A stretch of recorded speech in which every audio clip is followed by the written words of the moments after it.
The College Baseball Experience on the Sports Gambling Podcast Network is brought to you by Edge Boost. Edge Boost enables you to double your bet with no interest. So go to sportsgamblingpodcast.com/edge to get started today.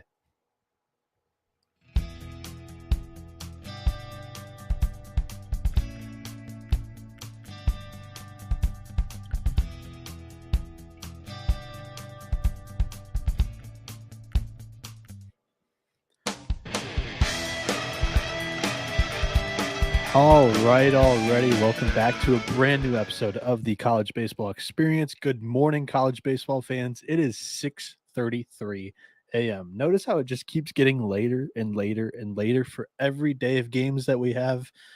It's because DraftKings didn't put out the odds until 2 o'clock this morning. So I've been handicapping it for about the last 3 hours. We have 15 games, I think, that I scheduled to talk about here. There are a couple of conference tournaments that have only 2 games because the double eliminations, and there's 2 teams sitting outside of the pool in the winner's bracket. They get the day off. So I decided to include some Sun Belt games and Conference USA. So yeah, that'll do it. To recap from yesterday's podcast, first losing pod of the postseason, we went 1-3 on the episode for a negative 2.33 units. Then on my so I'll go through it actually. South Carolina, they lost 5-0 to Texas A&M. Texas A&M for the second time in 3 days, they one hit somebody, which is just nuts because that pitching staff wasn't anything too special during the regular season. Now they've hit an on switch, that a second gear that wasn't there in the regular season. Our only win on the pod for my locks was North Carolina at plus 115. I mean, they've won 7 straight ACC tournament games. So, I mean, this program just knows how to win come postseason time. Then the heartbreaker of the night, the last game, second to last game of the night, Stanford took the crown of being a heartbreaker and also the last game of the night. Oklahoma, they were up the whole game in cruise control the whole game. It was like 9-5 throughout the whole second half, and then they blew it late. Texas Tech walks it off in the bottom of the 9th inning. So, yeah, the Sooners lost, so that was plus 110. That was down the drain. That would have actually made it in a pretty good day overall to have 2+ money plays come through. And then the parlay loses because Texas just went 2 in barbecue in the Big 12 tournament. The full card, I added 2 total. No, I added 1. No, I added 2 ACC tournament totals. Those both lost. The North Carolina over finished at 12 because North Carolina scored 10 runs and we didn't get any help. The total was 12.5. UNC won 10-2. And then the other game that I added was Florida money line. So Florida comes through for us. The other total was NC State in Miami. And Miami has the bases loaded with nobody out, and they strike out 3 times. The only run that they scored with those bases loaded was on a weird pass ball that actually kicked forward instead of backwards. So, yeah, man, it was just an off day all around. The full card went 2-5 for a negative 3 and 0.65 units lost. On the picks page throughout the week, I am 88-71. So you can view the college baseball picks page for free at sportsgamblingpodcast.com/college baseball picks. I believe it's what it's called. But if you go to the main menu on the website, click the MLB tab, and then the drop down has the college baseball picks link, and it'll send you there. Or the cool part is if you type in college baseball picks on Google, we're one of the first links that pop up. So it's really easy. Shout out to Mafia Will Reunite. He's in the chat here at 6:34 a.m. Love you. Thanks for tuning in for the college baseball picks episode. And yeah, I think that's everything that I wanted to hit on early on in the pod. So let me tell you once again about our sponsor, Edge Boost. Have you signed up for it yet? Because if not, you're missing out. Edge Boost is the world's first bet now, pay later Visa card. Similar to buy now, pay later programs, Edge Boost enables you to double your bet with no interest and pay back the advance over 4 equal weekly statements. That's right. 0% interest. Simply deposit funds into your account, and Edge Boost will match the deposit so you can use double the funds on any legal sports betting site. Edge currently offers up to $2,500 in advances. So that's up to $2,500 that you can add to your bankroll. At the end of the podcast, all my locks, choose one as a play for double down boost on Edge Boost, and good luck. Go to sportsgamblingpodcast.com/edge to sign up today. That's sportsgamblingpodcast.com/edge. You must be 21 years or older to use this, only valid in legal gambling sites. And if you have a problem gambling, call 1-800-GAMBLER. Yo, good morning, Lane Elliott in the chat, also watching live on YouTube.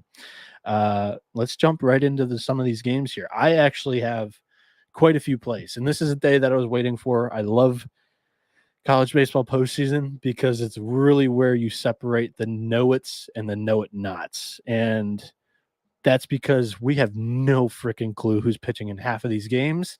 Then you go through and you handicap it, who's on full rest, who's on 5 days, 4 days rest, who pitched earlier in the week, but they also have the ability to start some games. And hey, it's going to be their turn in the rotation here. So I found a couple of spots that are actually kind of mispriced here, and we're going to run through them. So we're going to start it off with an 11 a.m. ACC tournament game. This is the first game that was put out with betting odds. I think there's ASUN tournament game that was posted like 2 hours after most of the opening lines came out. But Boston College is plus 155 on the money line against Clemson minus 190. Both of these teams won their first game of pool play against Virginia Tech. So the winner of this game advances to the semifinals. On paper, I think this is the best game that we're going to see between two similar teams all day. We have confirmed pitchers for this matchup, as Boston College will start Chris Flynn. Flynn has pitched like BC's ace all year long. The grad senior's 4-1 with a 4.25 ERA, 54 strikeouts, 23 walks in 46.2 innings pitched.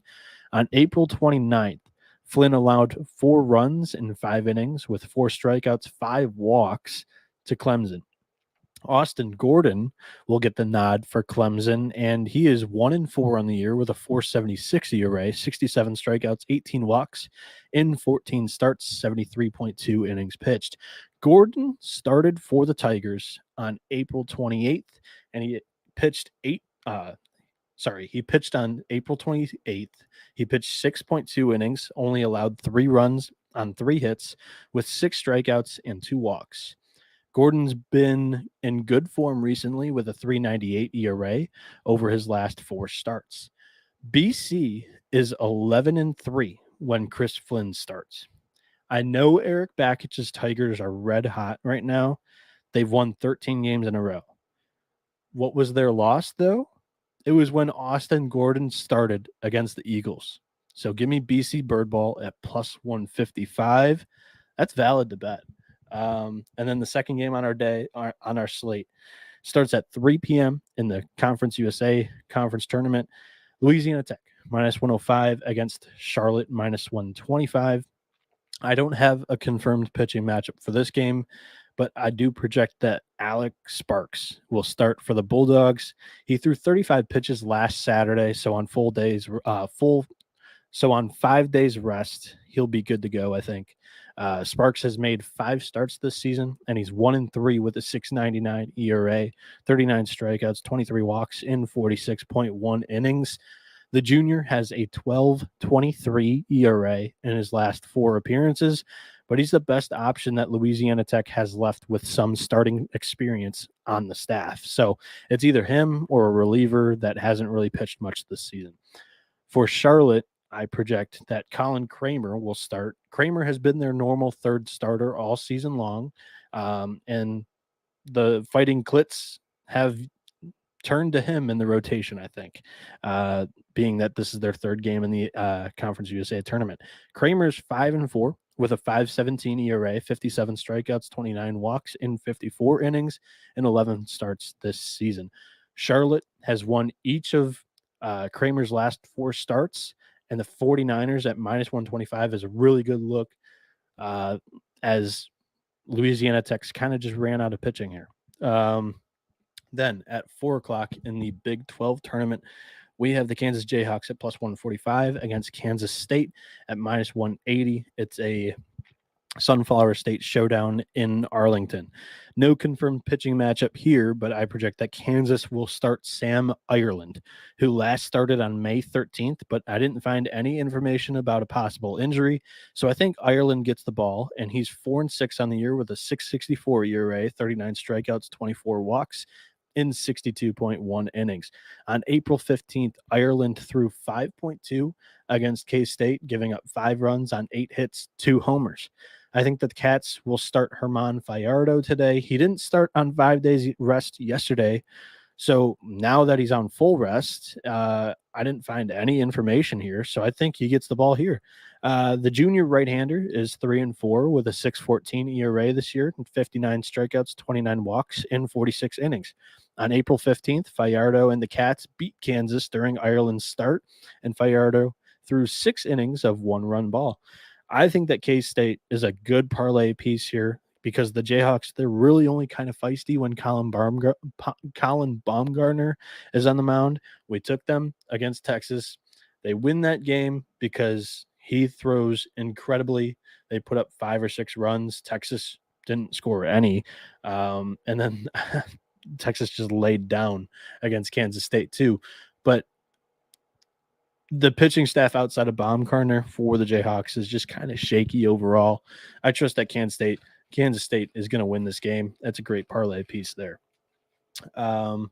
Then in the ACC tournament, Duke is -115 on the money line against Miami, Florida, who's also -115.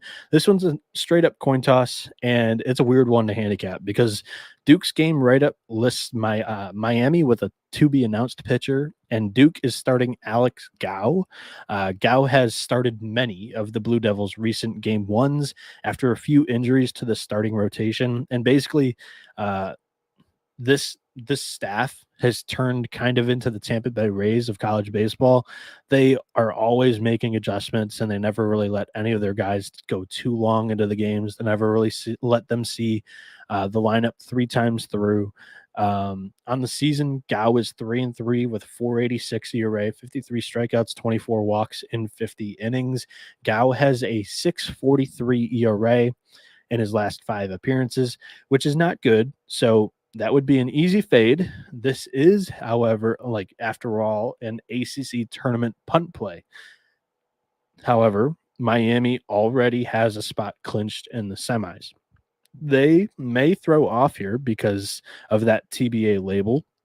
Plus, against NC State's bullpen, Miami's offense didn't knock my socks off at all. They only scored 3 runs. They scored 3 runs against Heifel. And then they went silent throughout the rest of the game after like the second inning. So ultimately, I'm going to pick Miami for the pod here, but I can't get behind the offense right now in the lineup. It just didn't impress me at all. And like I mentioned at the top of the pod, really frustrating that they had the bases loaded and nobody out, and they struck out 3 times. The only run that they scored was on a pass ball.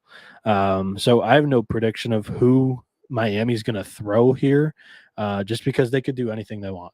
They're already in the semifinals. You could throw your 3rd starter, you could throw your 4th starter, you could completely punt with a reliever that hasn't really thrown much this season. You just want to see him, know if he's going to be a good depth guy for you in the NCAA tournament, or know if he's going to be one of your future starters for next season. Yeah, it's just a game that I want to stay away from because Duke, they might already be packing up, going to wherever regional they're heading to for the NCAA tournament. Miami kind of competing for a host spot in the NCAA tournament. Don't really know who's going to want this game more. Really, it comes down to that. Then at 4:00 p.m. in the SEC tournament, we have Texas A&M at +155 against LSU -190. No confirmed pitchers for this game, but I project that the Aggies could start Will Johnston here as he started last Saturday's game, and he would be on 5 days rest. Johnston is 3-3 with a 5.26 ERA, 61 strikeouts, 28 walks in 39.1 innings, and 4 starts this season. on March 19th, Johnston threw 3 innings of one hit ball against LSU. And I think LSU is going to probably pitch Ty Floyd here. He's going to be on full rest. The junior right-hander is 7-0 on the season with a 4.59 ERA, 76 strikeouts, 28 walks in 66.2 innings. Floyd pitched on March 18th against Texas A&M, and he gave up 5 runs. Only 3 of them were earned, but it was in 3.1 innings. So he got chased pretty early. By now, I hope we all know how to handicap LSU. I've been preaching it on the pod for the last 2 months. With Skeens or Floyd starting, you kind of just pass and then maybe bet it live when they get pulled and they go into the bullpen here.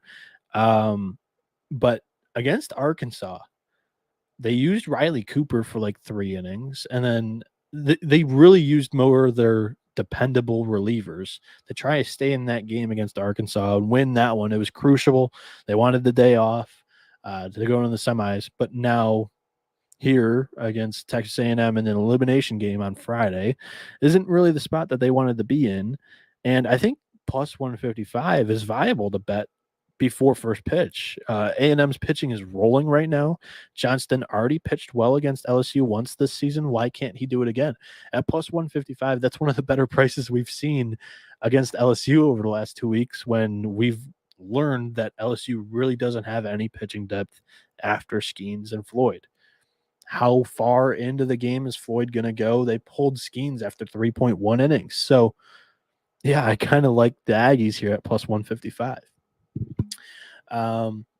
Let's do one more ad read before we jump back into the games. I'm going to tell you about Shady Rays because sg.pn is teaming up with them for Shady May. Not only do you get an amazing 50% off, but you also have a chance to win $500. Shady Rays has you covered from the sun to the slopes with premium polarized shades, customizable snow goggles, and much more. Shady Rays has durable frames and extremely clear optics for outdoor adventures. If you lose or break your pair, even on day one, they told us that they will send you a brand new pair, no questions asked. If you don't love them, exchange them for a new pair or return them for free within 30 days. There is no risk when you shop with Shady Rays. Their team always has your back. And for our international listeners, Shady Rays has you covered as well with shipping to Canada, Australia, New Zealand, and the United Kingdom. So go to shadyrays.com and use promo code SGPN for 50% off 2+ pairs of polarized sunglasses. And remember, May is almost over, so make sure you head over to sportsgamblingpodcast.com/shady to send your receipt in for your chance to win the $500 Shady May contest. Moneyline Ed in the chat, 6:47 a.m. Good morning, Noah and friends. Who else bet Oklahoma? Oh man, salt in the wound.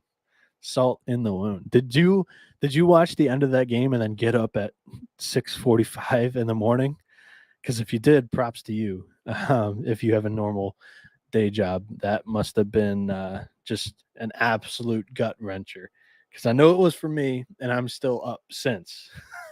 And then I'll go to bed for about 7 hours here and wake up before the game's at 3. Another 4 o'clock start here in the Sun Belt Conference tournament. App State plus 115 against Troy minus 165. No confirmed matchup here, but I project that Bradley Wilson will start for App State. Wilson started last Saturday for the Mountaineers, so he would be on 5 days rest with a 2-3 record and 13 starts, a 10.08 ERA, 45 strikeouts, 40 walks in 50 innings. And if you like shave this line down, I know it was bad. He has 40 walks in 50 innings and a 10.08 ERA. If you shave it down to his last 3 starts, it really doesn't even get better. It's actually much worse. He has an 18.50 ERA in his last 3 starts, and his last start was against Troy, where he gave up 7 runs in 3 innings. I project that Brady Fuller will start for the Trojans here. He is 4-4 with a 6.18 ERA, 70 strikeouts, 25 walks in 59.2 innings. This season, Fuller gave up 4 earned, 5 runs in 2 innings against App State last Saturday, and he's next up in the rotation for Troy. You have to love the over here, but I don't like either side. So give me Troy at minus 165. Moneyline Ed goes, I work thirds at Honda and I kept checking the score. I almost messed some parts up. Oh man, it was rough. Just completely all around, because Oklahoma, we'll get to that because of course they're playing today in an elimination game. They pulled out every stop to try to win that game. They even brought in the guy that I think was supposed to start today's game in Braxton Dothit, but it's just a tough situation all around for Boomer Sooner. 4:00 p.m. in Omaha, Nebraska for the Big Ten tournament. My Michigan Wolverines are plus 125 on the money line against Indiana, minus 155. This pitching matchup is not confirmed either. And even though the Wolverines are my team, I have absolutely no clue on how this pitching staff is being ran. Because we started our ace on 4 days rest earlier this tournament, and then our second best starter's injured. The next two guys with the most starts this season pitched earlier this tournament on Wednesday against Illinois. My guess is that we start Kurt Barr, who last started 9 days ago in our midweek game against Xavier. On the year, he's 1-1 in 6 starts, 17 strikeouts, 19 walks in 22.2 innings. Barr has a 3.25 ERA in his last 4 appearances. He's 1-1, or shit, I just read the wrong line. Barr on the year is Barr has a 3.25 ERA in his past 4 appearances, only 8.1 innings total, but it's not that bad. A 3.25 ERA in his last 8.1 innings. There we go.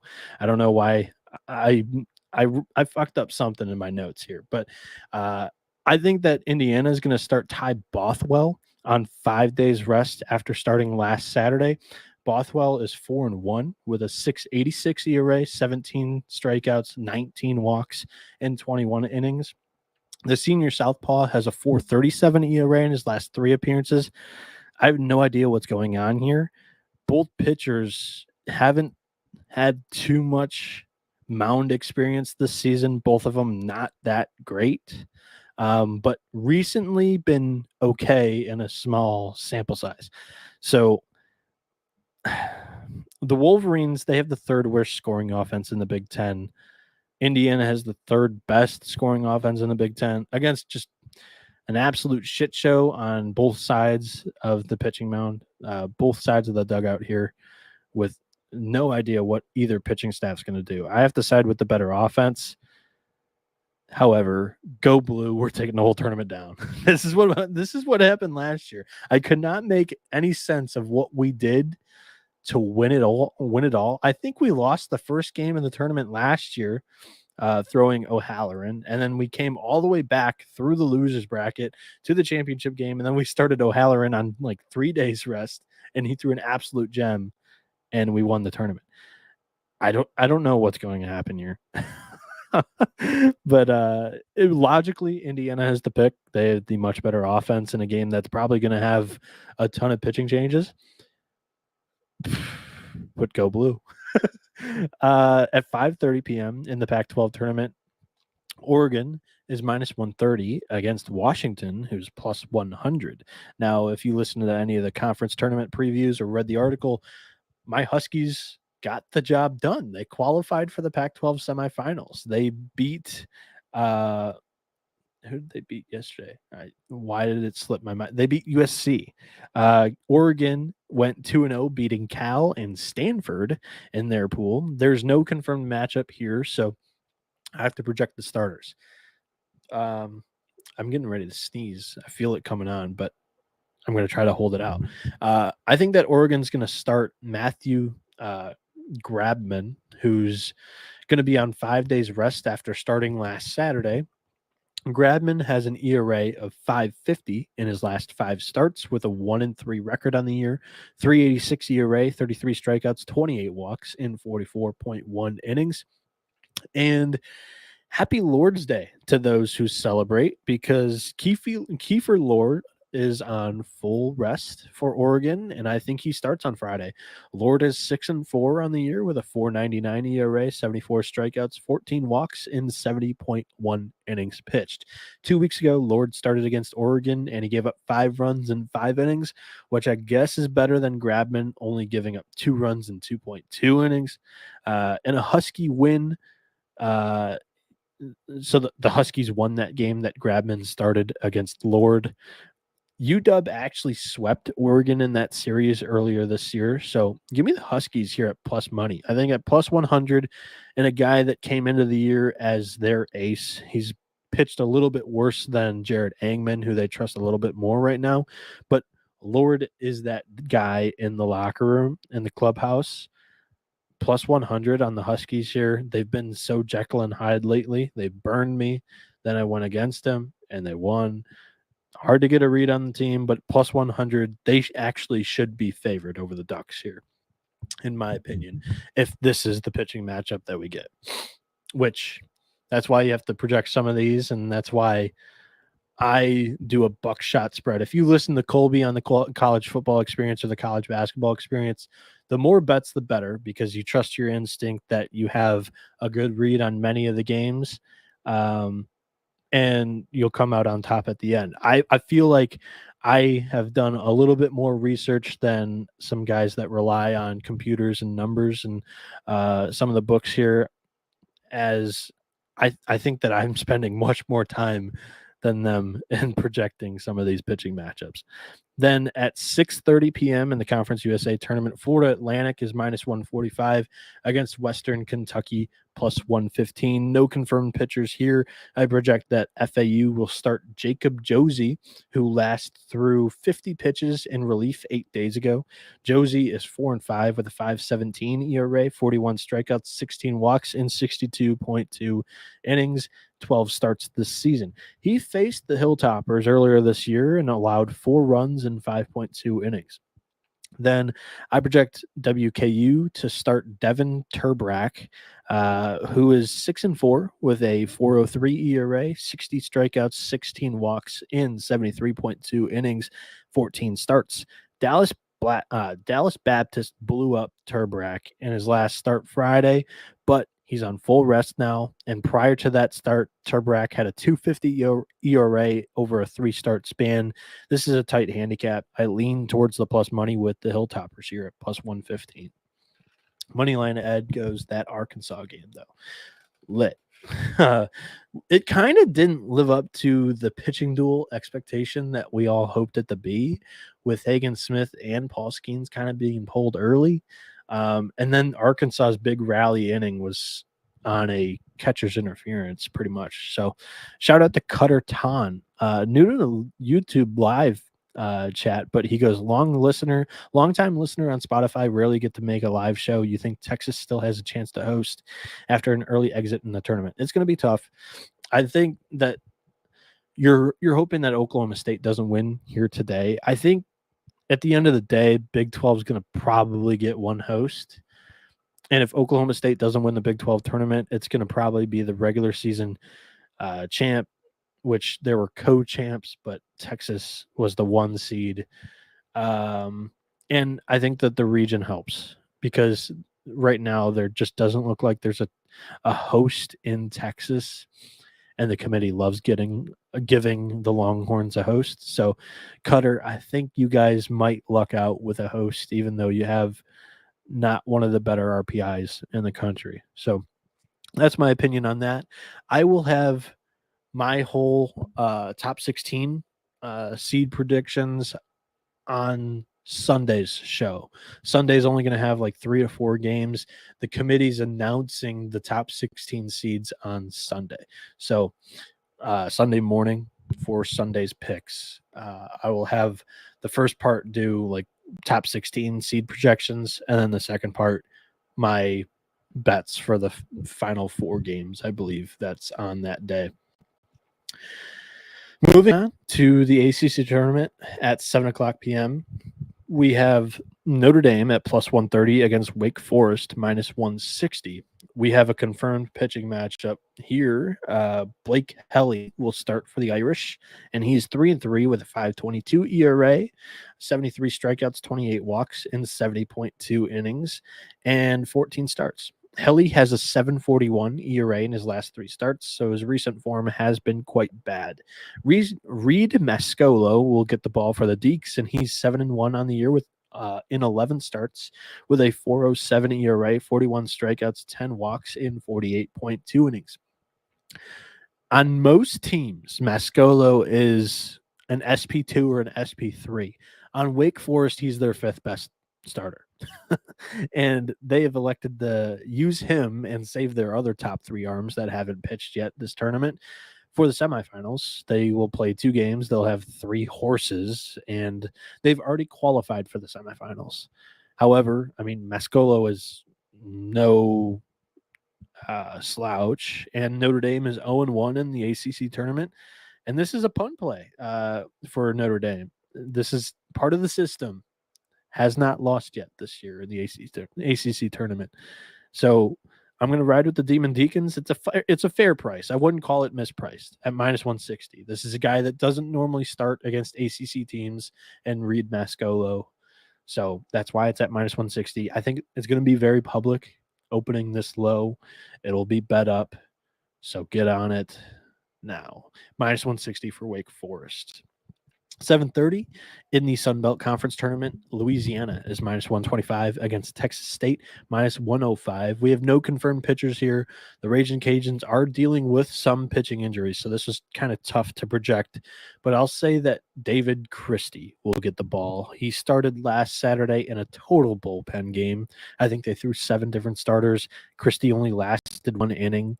As a team, Louisiana does have the 2nd best ERA in the Sun Belt with a 4.81. So if they just mix and match throughout the whole way, it actually has not been too bad for them this season. David Christie is 1-0 with a 5.43 ERA in 3 starts so far this year. He has 44 strikeouts, 16 walks in 53 innings. In his last 3 appearances, Christie has a 15.18 ERA. That is not a joke. That is 15.18 ERA in 8.1 innings. So for Texas State, I'm fairly certain that Zeke Wood will start. He's 2-3 on the year with a 4.55 ERA, 60 strikeouts, 26 walks in 55.1 innings pitched. 2 weeks ago, Wood started against U of L, and he allowed 4 runs in 5.1 innings. Over the last month, Wood has an ERA of 4.07. He's been the normal 3rd starter for Texas State all year. I expect him to go. My pick here is on the Bobcats, but I'm not going to have my money on it. So Texas State -105. That's the pick there. 8:00 p.m. in the Big Ten tournament. This game, this tournament, had a little bit of a weather delay. Nebraska and Maryland played till 2 in the morning. Maryland's LaRusso hit a walk-off bomb, completely left Cornhuskers fans heartbroken in the chalk. There's no confirmed pitching matchup here, probably because Nebraska's game ended 4 hours ago. But I think that the Spartans will throw Harrison Cook. He threw 1 batter in relief against Rutgers earlier this week, and then 75 pitches last Friday. So I think he's in line to get a start here. Cook is 5-3 in 5 starts so far this year with a 5.20 ERA, 38 strikeouts, 24 walks in 55.1 innings. If Nebraska keeps the same trajectory with their starting rotation, I'm pretty sure that they will start Jackson Brockett on 5 days rest here. Brockett is 2-1 with a 4.19 ERA in 6 starts so far this season, 38.2 innings, 34 strikeouts, 22 walks. Brockett has a 13 ERA in his past 5 outings. I'm not very confident in this pick. It's a good home environment for Nebraska, but I think Michigan State at +135 isn't a bad play. Again, most of these games, you got to make sure who's pitching, because I trust the research that I did and projecting and predicting some of these pitchers. But my advice is just double check the social media accounts for these teams. see who's on the graphic, then go through the rosters, try to match up the faces, because oftentimes those graphics don't even list their names. They'll just go starting. Here's the batting lineup, and then the pitcher's not listed. Or sometimes they have the lineup and then the starting pitcher is listed. That's the number one way of finding out. Usually they'll post that like 2 hours before a game. 2 games left in the Big 12 tournament. We head to the Big 12 tournament where Bedlam is going to appear again. Oklahoma is plus 125 on the money line against Oklahoma State minus 155. Oklahoma just beat the Cowboys 2 days ago in the first round of this tournament. In the post-game presser, Josh Holliday, the head coach of Oklahoma State, Oklahoma State said that Ben Abram would start against his former program, Oklahoma. In his final start of the season, Abram only allowed 1 run in 5 innings against the Sooners. He's going to be gassed up for the start, going against his former team. On the year, Ben Abram is 7-2 with a 6 ERA, 70 strikeouts, 21 walks in 63 innings pitched.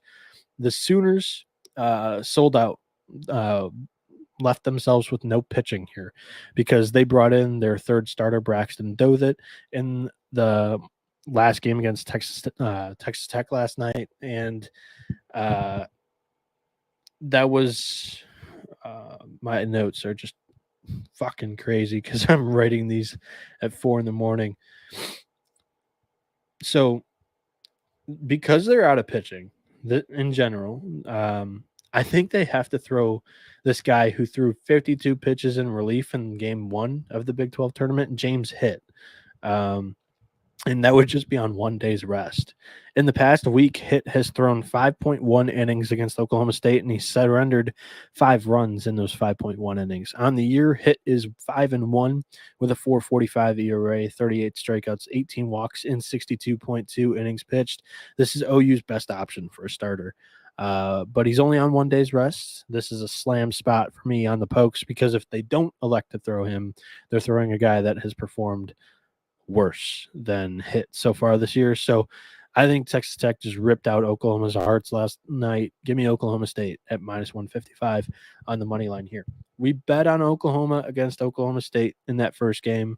We're going the other way. We're flipping it around. We're taking Oklahoma State against Oklahoma here. Then the last game of the night, 10 o'clock p.m., Arizona plus 110 against Stanford minus 140. This is such a slam dunk on Stanford's money line. If you're listening to this, go bet it right now. We have a confirmed pitching matchup of Braden Zastro against the Cardinals ace, Quinn Matthews.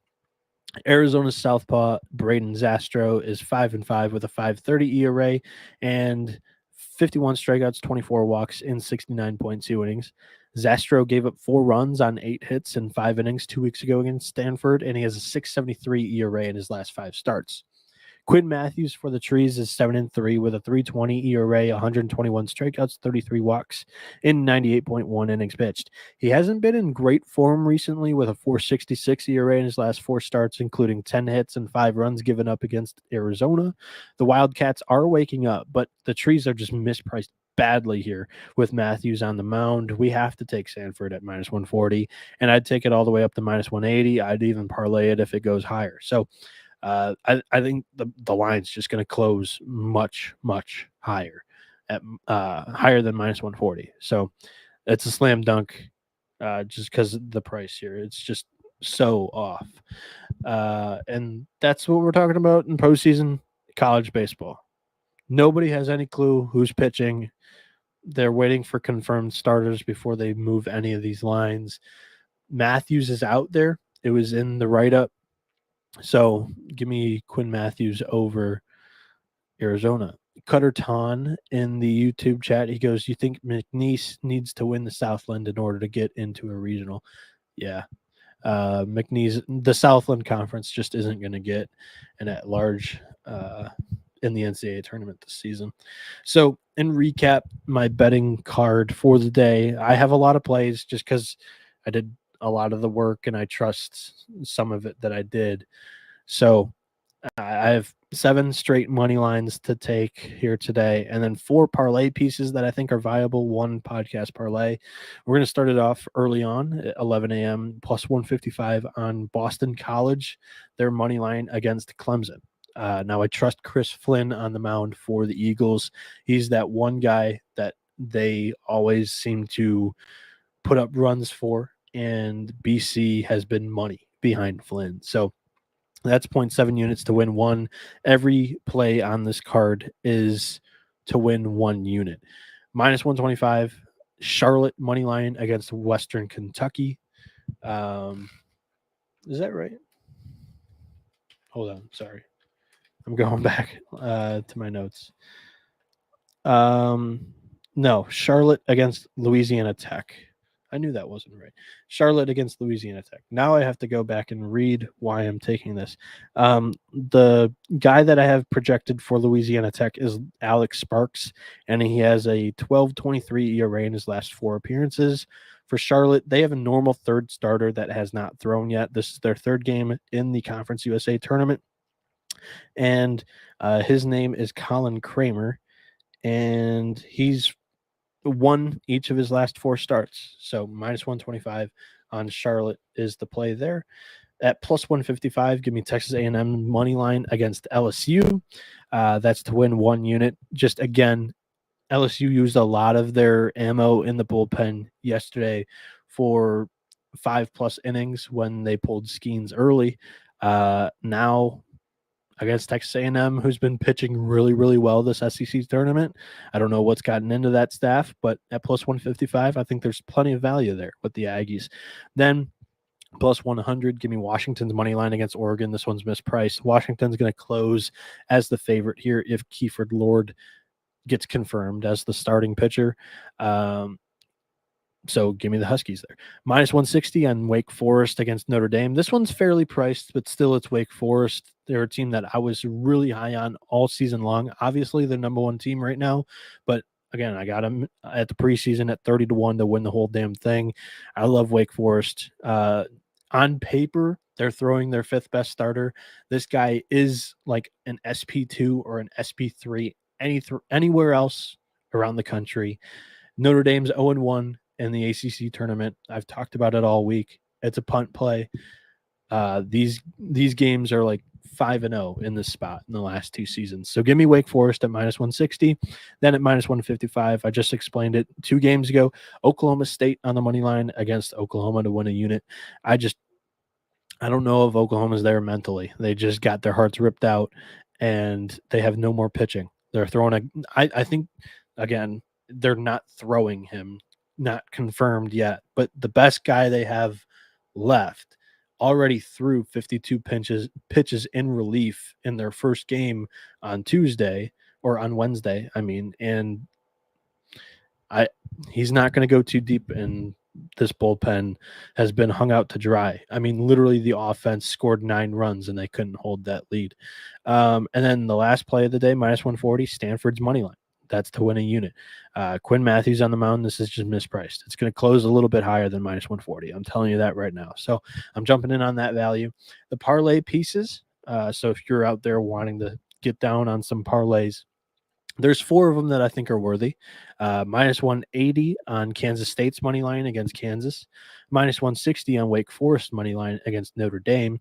Minus 155 on Oklahoma State's money line against Oklahoma. And then minus 140 on Stanford on their money line against Arizona. The parlay that I'm going to give up for this podcast is at plus 152. I'm going to put a unit on this. How we've done on these podcast parlays throughout the year and throughout last season, the 1 unit has been justified with our success. So give me Kansas State and Wake Forest on the money line there. It's plus 152. Okay. And that's it for the pod.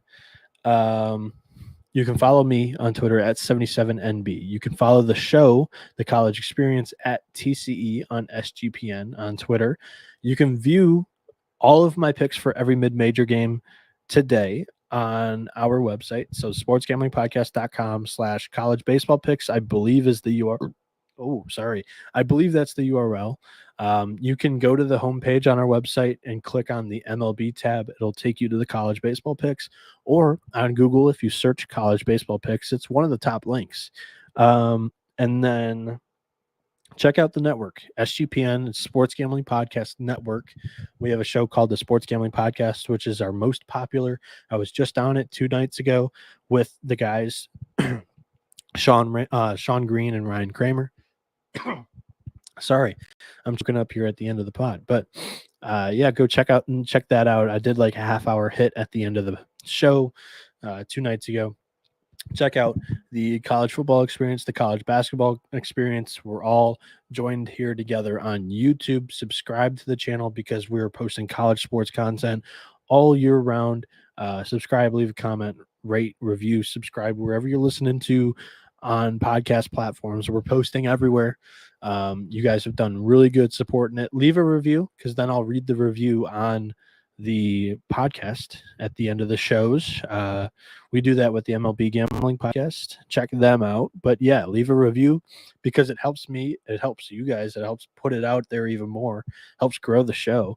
So yeah, leave a review for the college baseball experience wherever you listen to your podcasts, whether it's 5 stars on Spotify, a nice written review. Doesn't have to be too long on Apple, but yeah, USFL Gambling Podcast with my co-host Colby Dant. He's back in America from Colombia.